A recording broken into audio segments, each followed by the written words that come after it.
ಋಷಿ ಮುನಿಗಳು ಮಾಂಸಾಹಾರ ಮಾಡ್ತಿದ್ರು. ಇವಾಗ ಮಾಂಸ ಅನ್ನೋದಕ್ಕೆ ಇವತ್ತಿನ ಅರ್ಥ ನಮ್ಗೇನಾಗಿದೆ, ಪ್ರಾಣಿಯ ಶರೀರದ ಭಾಗ, ಫ್ಲೆಶ್. ಇದನ್ನ ನಾವು ಮಾಂಸ ಅಂತ ಇವತ್ತು ಬಳಸ್ತಾ ಇದ್ದೀವಿ. ಹೌದು. ಇವತ್ತಿನ ಸಂದರ್ಭದಲ್ಲಿ ಮಾಂಸ ಎನ್ನುವ ಶಬ್ದಕ್ಕೆ ಅದು ಸರಿ. ಆದರೆ ಋಷಿ ಮುನಿಗಳ ಸಂದರ್ಭ ನಾವು ತಗೊಂಡಾಗ ಅಲ್ಲಿ ಮಾಂಸ ಎನ್ನುವಂತಹದ್ದಕ್ಕೆ ಏನು ಅರ್ಥ ಇತ್ತು ಇದು ನಾವು ಸ್ವಲ್ಪ ನೋಡ್ಬೇಕು. ಅಂದ್ರೆ ಪ್ರಾಣಿಯ ಶರೀರದ ಭಾಗ ಏನಿದೆ ಅದಕ್ಕೆ ಪಿಶ ಅಂತ ಹೆಸರು. ಈ ಪ್ರಾಣಿಯ ಶರೀರದ ಭಾಗಗಳನ್ನ ಅಂದ್ರೆ ಪಿಶವನ್ನ ಯಾರು ತಿಂತಾರೆ, ಪಿಶಂ ಅತ್ತಿ ಇತಿ ಪಿಶಾಚಿಹಿ ಅಂತ ಶಬ್ದ ಆಗಿತ್ತು. ವೇದಗಳಲ್ಲಿ ಋಷಿ ಅನ್ನೋ ವಿಚಾರವನ್ನ ಹೇಳುವಾಗ ಅಂದ್ರೆ ಇವತ್ತು ನಾವು ಕಲ್ಪನೆ ಮಾಡ್ಕೊಂಡಿರೋ ಹಾಗೆ ಗಡ್ಡ ಜಟೆ ಕಮಂಡಲು ಇವೆಲ್ಲ ಇದ್ರೆ ಮಾತ್ರ ಋಷಿ, ಇವೆಲ್ಲ ನಾವು ಮಾತಾಡುವಂತ ವಿಚಾರ ಹಾಗಿಲ್ಲ. ಮನುಷ್ಯ ಶರೀರ ಅಥವಾ ಪ್ರಾಣಿಯ ಶರೀರದಲ್ಲಿ ಇರ್ತಕ್ಕಂತಹ ಜೀವಕ್ಕೂ ಸಸ್ಯಗಳಲ್ಲಿರ್ತಕ್ಕಂಥ ಜೀವಕ್ಕೂ ಒಂದು ಸ್ವಲ್ಪ ವ್ಯತ್ಯಾಸ ಇದೆ. ಏನು?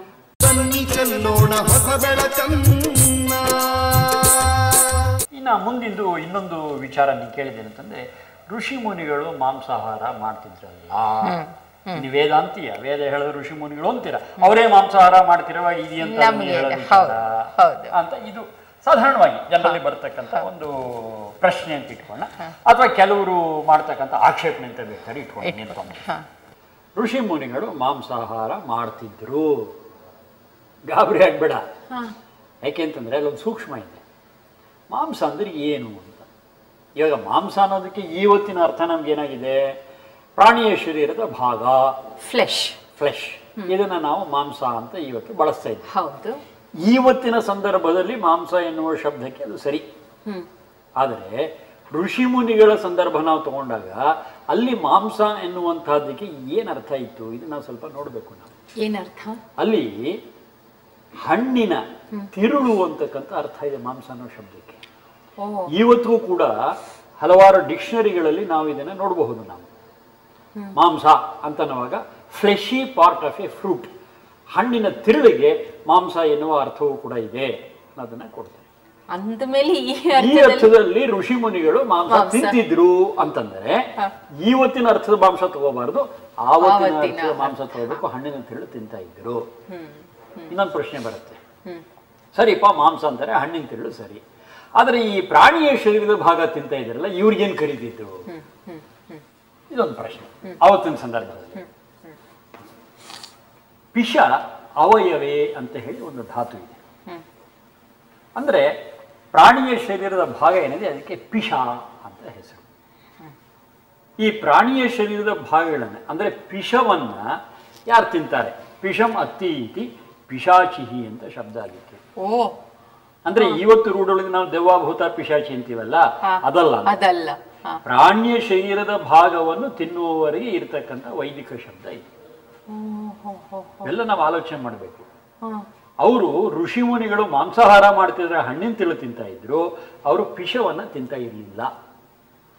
ಇವತ್ತು ಪಿಶಕ್ಕೆ ಮಾಂಸ ಅನ್ನೋ ಹೆಸರು ಬಂದಿದೆ, ಹಾಗಾಗಿ ಅಲ್ಲಿ ಮಾಂಸ ತಿಂತಿರೋದಾಗ ಈ ಮಾಂಸದ ಅರ್ಥ ಅಲ್ಲಿ ಹಾಕೊಂಡು ನಾವು ಕನ್ಫ್ಯೂಸ್ ಮಾಡ್ಕೊತೀವಿ. ವೇದಗಳಲ್ಲಿ ಋಷಿ ಅನ್ನೋ ವಿಚಾರವನ್ನ ಹೇಳುವಾಗ ಅಂದ್ರೆ ಇವತ್ತು ನಾವು ಕಲ್ಪನೆ ಮಾಡ್ಕೊಂಡಿರೋ ಹಾಗೆ ಗಡ್ಡ ಜಟೆ ಕಮಂಡಲು ಇವೆಲ್ಲ ಇದ್ರೆ ಮಾತ್ರ ಋಷಿ, ಇವೆಲ್ಲ ನಾವು ಮಾತಾಡುವಂತ ವಿಚಾರ ಹಾಗಿಲ್ಲ. ಋಷಿತ್ಸಯೋ ಮನುರ್ಹಿತ ಅಂತ ಹೇಳಿ ವೇದಗಳಲ್ಲಿ ಋಷಿಯನ್ನ ಡಿಫೈನ್ ಮಾಡ್ತಾರೆ. ಅಂದ್ರೆ ಯಾರು ಮನುಕುಲದ ಹಿತವನ್ನು, ಯಾರು ಸಕಲ ಜೀವರಾಶಿಗಳ ಹಿತವನ್ನು ಬಯಸ್ತಾರೆ ಅವರಿಗೆ ಹೆಸರು ಋಷಿ. ಇಲ್ಲಿ ಗಡ್ಡ ಮೀಸೆ ಜಟೆ ವಿಚಾರ ಇಲ್ವೇ ಇಲ್ಲ. ಮತ್ತೆ ಇದೇ ಋಷಿ ಏನಿದೆ ಇದು ಸ್ತ್ರೀಲಿಂಗಕ್ಕೆ ಬಂತು ಅಂತಂದ್ರೆ ಋಷಿಕೆ ಅಂತ ಹೇಳಿ. ನಮಗೆ ಋಷಿಗಳಾದ್ರೆ ಗಂಡಸರು ಮಾತಾಡೋ ಕಲ್ಪನೆ ಇದೆ. ಆದ್ರೆ ಇದೇ ರೀತಿ ಜಗತ್ತಲ್ಲಿರ್ತಕ್ಕಂಥ ಜೀವರಾಶಿಗಳ ವಿಚಾರದಲ್ಲಿ ಅನುಕಂಪ ದಯೆ ಇರ್ತಕ್ಕಂಥ ಒಬ್ಬ ಹೆಣ್ಣಿದ್ರೆ ಅವಳಿಗೇನು ಕರಿಬೇಕು ಅಂದ್ರೆ ಋಷಿಕಾ, ಋಷಿಕೆ. ಸಕಲ ಜೀವಾತ್ಮರಿಗೆ ಲೇಸನೇ ಬಯಸುವವನು ಋಷಿ. ಸ್ತ್ರೀಲಿಂಗ ಋಷಿಕೆ. ಈ ತರಹದ ಋಷಿಗಳು ಇನ್ನೊಂದು ಪ್ರಾಣಿಯನ್ನ ಕೊಂದು ಅದರ ಶರೀರದ ಭಾಗವನ್ನ ತಿಂತ ಇದ್ರು ಅನ್ನೋದನ್ನ ನಾವು ಊಹೆ ಕೂಡ ಮಾಡೋದಕ್ಕಾಗೋದಿಲ್ಲ. ಈ ಸ್ಪಷ್ಟನೆಯನ್ನೆಲ್ಲ ನಾವು ತಗೋಬೇಕು. ಅವಾಗೇನಂತೆ ಋಷಿ ಮುನಿಗಳು ತಿಂತ ಇದ್ದಿದ್ದು ಹಣ್ಣು ಹಂಪಲು ಇವತ್ತಿನ ಅರ್ಥದ ಮಾಂಸ ಅಲ್ಲ. ಇದು ನಮಗೆ ಬಹಳ ಸ್ಪಷ್ಟ ಆಗತ್ತೆ. ಇದು ಸ್ವಲ್ಪ ಸಂಶೋಧನೆ ಮಾಡಿ ಮುಕ್ತವಾದ ಮನಸ್ಸನ್ನ ನೋಡಿದ್ರೆ ಅರ್ಥ ಆಗ್ತಕ್ಕಂಥ ವಿಚಾರ. ಈಗ ಸಸ್ಯಾಹಾರಕ್ಕೆ ಬರೋಣ. ಆಯ್ತಪ್ಪ, ಹಿಂಗೆಲ್ಲ ಇದೆ ಸಸ್ಯಗಳಲ್ಲೂ ಜೀವ ಇದೆ, ನೀವಲ್ಲೂ ಜೀವಹಾನಿ ಮಾಡ್ದಂಗಾಗತ್ತಲ್ಲ ಅಂತ ಹೇಳ್ತಾರೆ. ಅದೊಂದು ಪ್ರಶ್ನೆ ಇದೆ. ಮನುಷ್ಯ ಶರೀರ ಅಥವಾ ಪ್ರಾಣಿಯ ಶರೀರದಲ್ಲಿ ಇರ್ತಕ್ಕಂತಹ ಜೀವಕ್ಕೂ ಸಸ್ಯಗಳಲ್ಲಿರ್ತಕ್ಕಂಥ ಜೀವಕ್ಕೂ ಒಂದು ಸ್ವಲ್ಪ ವ್ಯತ್ಯಾಸ ಇದೆ. ಏನು? ಅದಕ್ಕೆ ಅಭಿಮಾನಿ ಜೀವ, ಅನುಶಾಯಿ ಜೀವ ಅಂತ ಹೇಳಿ ಒಂದು ವಿವರಣೆಯನ್ನು ಕೊಡ್ತಾರೆ. ಅಭಿಮಾನಿ ಜೀವ ಅಂತಂದ್ರೆ ಆ ಜೀವಕ್ಕೆ ತನ್ನದೇ ಆದಂತಹ ಒಂದು ಶರೀರ, ಇಂದ್ರಿಯ, ಮನಸ್ಸು ಇರುತ್ತೆ. ಇದು ಅಭಿಮಾನಿ ಜೀವ. ನಾವೆಲ್ಲ ಅಭಿಮಾನಿ ಜೀವ.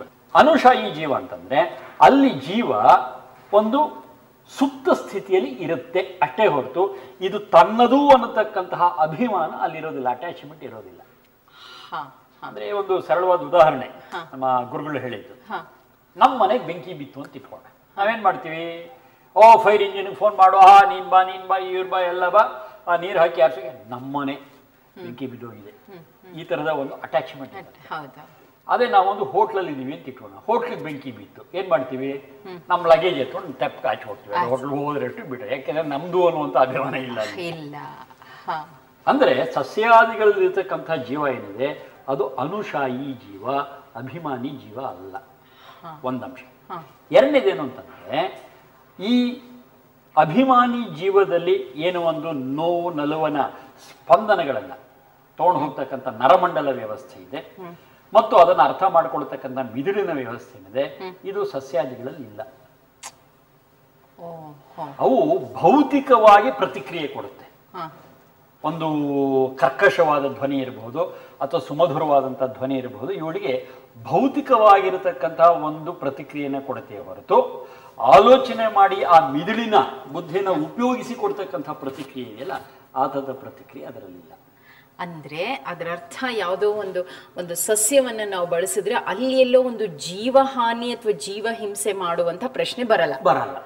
ಇನ್ನೊಂದು ಬಹಳ ಮುಖ್ಯವಾಗಿರ್ತಕ್ಕಂಥದ್ದು ಅಂತಂದ್ರೆ ಸಸ್ಯಗಳಲ್ಲಿ ಚಿಗುರ್ತಕ್ಕಂಥ ಗುಣ ಇದೆ. ಒಂದು ಕೋಳಿ ಕುತ್ತಿಗೆ ಕುಯ್ದು ಬಿಟ್ರೆ ಬಿಡಪ್ಪ ಇನ್ನೊಂದು ಕುತ್ತಿಗೆ ಬರುತ್ತೆ ಅನ್ನೋ ತರಹ ಇಲ್ಲ. ಒಂದು ಕುರಿನ ಕತ್ತರಿಸಿದ್ರೆ ತಿರ್ಗಾ ಚಿಗುರುತ್ತೆ ಅನ್ನುವಂಥ ವಿಚಾರ ಇಲ್ಲ.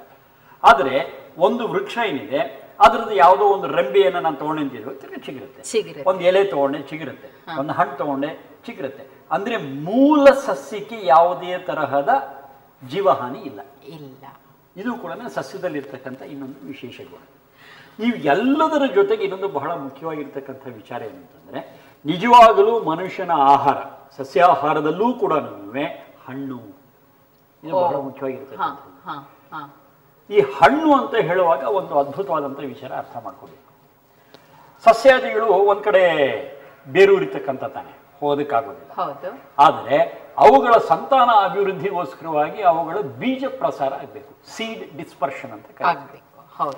ಆ ಬೀಜ ಪ್ರಸಾರ ಆಗ್ಬೇಕಾದ್ರೆ ಅದು ಅಲ್ಲೇ ಬೇರೂರು ಬಿಟ್ಟಿದೆ, ಅದಾಗೋದಿಲ್ಲ. ಹಾಗಾಗಿ ಬೇರೆ ಇದರ ಸಹಾಯ ತಗೋಬೇಕು, ಗಾಳಿಯ ಸಹಾಯ ತಗೋಬೇಕು, ನೀರಿನ ಸಹಾಯ ತಗೋಬೇಕು, ಪ್ರಾಣಿ ಪಕ್ಷಿಗಳ ಸಹಾಯ ತಗೋಬೇಕು. ಆ ಪ್ರಾಣಿ ಪಕ್ಷಿಗಳ ಸಹಾಯ ಬಂದಾಗ ಅಲ್ಲಿ ಮನುಷ್ಯ ಬರ್ತಾನೆ. ಅವನೇನ್ ಮಾಡ್ತಾನೆ? ಆ ವೃಕ್ಷದ ಹಣ್ಣನ್ನು ತಗೊಂಡು ಬೀಜವನ್ನ ಎಲ್ಲೋ ಬಿಸಾಡ್ತಾನೆ. ಆ ಬೀಜ ಪ್ರಸಾರಕ್ಕೆ ಇವನೊಬ್ಬ ಮಾಧ್ಯಮ ಆದ್ದರಿಂದ ಅದಕ್ಕೆ ಇವನಿಗೇನೊಂದು ಕೂಲಿ ಕೊಡ್ಬೇಕಲ್ಲ. ಅದೇನೋ ಆ ಬೀಜದ ಸುತ್ತ ಇರ್ತಕ್ಕಂಥ ಬಣ್ಣ, ವಾಸನೆ, ರುಚಿ ಇರ್ತಕ್ಕಂಥ ಹಣ್ಣಿನ ಭಾಗ, ಅದು ಇವನಿಗೆ ಆಹಾರ ಆಯಿತು. ಬೀಜ ಬಿಸಾಕ ಇವನಿಗೆ ಉಪಯೋಗವಿಲ್ಲ, ಅದಕ್ಕೆ ಬೀಜ ಪ್ರಸಾರ ಆಯಿತು. ಅಂದ್ರೆ ಸಸ್ಯ ಮತ್ತು ಪ್ರಾಣಿಗಳು, ಸಸ್ಯ ಮತ್ತು ಮನುಷ್ಯರ ನಡುವೆ ಒಂದು ಅಲಿಖಿತ ಅನ್ರಿಟನ್ ಒಪ್ಪಂದ ಇದೆ. ಏನು? ನನಗೆ ಆಹಾರ ಬೇಕು, ಪೌಷ್ಟಿಕಾಂಶ ಇರ್ತಕ್ಕಂಥ ಆಹಾರವನ್ನು ನಿನ್ನ ಕೊಡು, ಪ್ರತಿಯಾಗಿ ನಿನ್ನ ಬೀಜ ಪ್ರಸಾರ ನಾ ಮಾಡ್ತೇನೆ, ನಿನ್ನ ವಂಶದ ಅಭಿವೃದ್ಧಿ ಆಯಿತು, ನನಗೆ ಜೀವನೋಪಾಯವೂ ಆಯಿತು ಅಂತ ಹೇಳಿ. ಈ ತರಹದ ಒಂದು ಬ್ಯಾಲೆನ್ಸ್ ಏನಿದೆ ಇದನ್ನು ನಾವು ಅರ್ಥ ಮಾಡಿಕೊಂಡಾಗ ಇಲ್ಲಿ ಜೀವಹಾನಿ ಪ್ರಶ್ನೆ ಆಗಲಿ, ಹಿಂಸೆಯ ಪ್ರಶ್ನೆ ಆಗಲಿ ಇಲ್ಲ. ಮೈತ್ರಿ ಭಾವದಲ್ಲಿ ಅದರದೊಂದು ಕೆಲಸ ಇವ್ರು ಮಾಡ್ತಾರೆ, ಇವ್ರಿಗೆ ಬೇಕಾದ ಅದು ಕೊಡುತ್ತೆ ಅನ್ನುವಂಥದ್ದು ಗೊತ್ತಾಗುತ್ತೆ. ಆ ಮೂಲತಃ ಹಣ್ಣಿನ ಮೇಲಿರ್ತಕ್ಕಂಥ ಬಣ್ಣ, ವಾಸನೆ, ರುಚಿ ಇದೆ, ಅದು ಸಸ್ಯಕ್ಕೆ ಉಪಯೋಗ ಇಲ್ಲ. ಒಂದ್ ವೇಳೆ ಯಾರೋ ಹಣ್ಣು ಕೀಳಲಿಲ್ಲ ಅಂತ ಇಟ್ಕೋಣ, ಅದೇನಾಗ್ತದೆ? ತಪ್ಪಕ್ಕಂತ ಬೀಳುತ್ತೆ, ಕೊಳತು ಹೋಗುತ್ತೆ, ಆ ಮೇಲಿರ್ತಕ್ಕಂಥ ಬಣ್ಣ, ವಾಸನೆ, ರುಚಿ ಎಲ್ಲ ಮಣ್ಣಾಗ್ಬಿಡುತ್ತೆ. ಅಲ್ಲಿ ಮುಖ್ಯ ಬೆಳೀತಕ್ಕಂಥದ್ದು ಯಾವುದು? ಬೀಜ, ಅದರಿಂದ ಚಿಗುರು. ಆದರೆ ಎಲ್ಲ ಅದೇ ಮರದ ಕೆಳಗೆ ಬಿದ್ದುಬಿಟ್ರೆ ಉಪಯೋಗ ಎಲ್ಲ ದೂರ ದೂರ ಹೋಗಬೇಕು. ಅದಕ್ಕೆ ಪ್ರಾಣಿ ಪಕ್ಷಿಗಳ ಸಹಾಯ, ಗಾಳಿಯ ಸಹಾಯ, ನೀರಿನ ಸಹಾಯ. ಇದನ್ನು ನಾವು ಆಲೋಚನೆ ಮಾಡಿದಾಗ ನಮಗೆ ಇಲ್ಲಿ ಹಿಂಸೆಯ ವಿಚಾರ ಏನಿಲ್ಲ. ಸಸ್ಯಾಹಾರವು, ಅದರಲ್ಲೂ ಹಣ್ಣಿನ ಆಹಾರವು ಬಹಳ ಶ್ರೇಷ್ಠವಾಗಿರ್ತಕ್ಕಂಥ ಆಹಾರ ಅಂತ ಹೇಳಿ ನಮಗೆ ಗೊತ್ತಾಗಿದೆ.